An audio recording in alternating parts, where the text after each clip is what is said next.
wanted to talk to him about कि क्या हो रहा है हाल ही में, एक महीने में क्या क्या हुआ। तो इसलिए हमने मुलाकात की, हमने सब जाना इनसे कि क्या क्या हुआ।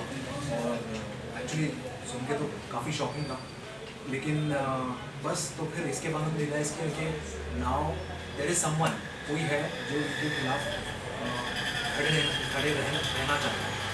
तो फिर हमने डिसाइड किया कि why not tell the people, कि जनता को हम बोलें कि कौन इंसान आपको इतना परेशान कर रहा है, रिटर्न में आप क्या कर सकते हो ये सब चुप कर दीजिए कि क्या चल रहा है एक्चुअली लाइफ में और कौन कर रहा है ये सब। तो ऑफकोर्स लोगों को सच जाना ज़रूरी है। तो ये हमें लगा कि बस इससे कुछ अंत हो सकता है तो बहुत अच्छा होगा। गौरी के मतलब आपकी नज़र में गौरी कहीं ना कहीं कल्प्रिट थी, तो जब आपके साथ वो पहली बार स्टैंड लेने के लिए पहुंची तो आपका क्या रिएक्शन था उनको मिलने के बाद? क्योंकि कहीं ना कहीं आप गुस्सा होंगे उनके ऊपर, तो क्या रिएक्शन रहा? जी बिल्कुल, गुस्सा तो था, लेकिन इतना कोई गुस्सा था नहीं, क्योंकि मुझे कहीं ना कहीं मुझे पता था कि ये सब ये नहीं कर रहे, कोई और करे। तो लेकिन इन्होंने जब मुझे बुलाया और इनकी जब फ़ोन पे बात ऑलरेडी हो गई थी, तो सुभाष जी ने मुझे बताया कि ऐसे ऐसी चीज़ हो गई। तो लेट्स मीट, उनसे मुलाकात करते मिलते हैं और देखते क्या बोलती है। तो मिल के जब इन्होंने अपनी स्टोरी बताई, तो मेरा मतलब अगर मैं यहाँ हूँ इनके लिए, तो मैं यहाँ पर आ गया इनके लिए सब सपोर्ट के लिए।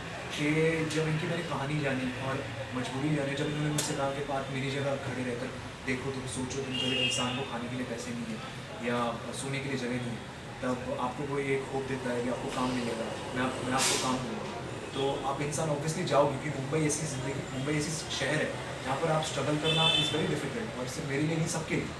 तो इसमें से आप कैसे निकल कर आपको लगता है कि चलो आपको काम देगा कोई इंसान, तो आप उनके पास पहुँचते हो मदद के लिए, आपको लगता है इंसान आपकी मदद करेगा। लेकिन फिर आपको रियलाइज़ होता है, जैसे इन्होंने हमको बताया कि 1 महीने बाद इनको रियलाइज़ हुआ है कि सिचुएशन यहाँ से यहाँ आ गई, मतलब ये सब यूज़ किया जा रहा था और ये सब पार्थ के अगेंस्ट करने के लिए मुझे कहा जा रहा था, जबकि इनको पहले पता भी नहीं था कि मेरे खिलाफ ये सब हो रहा था।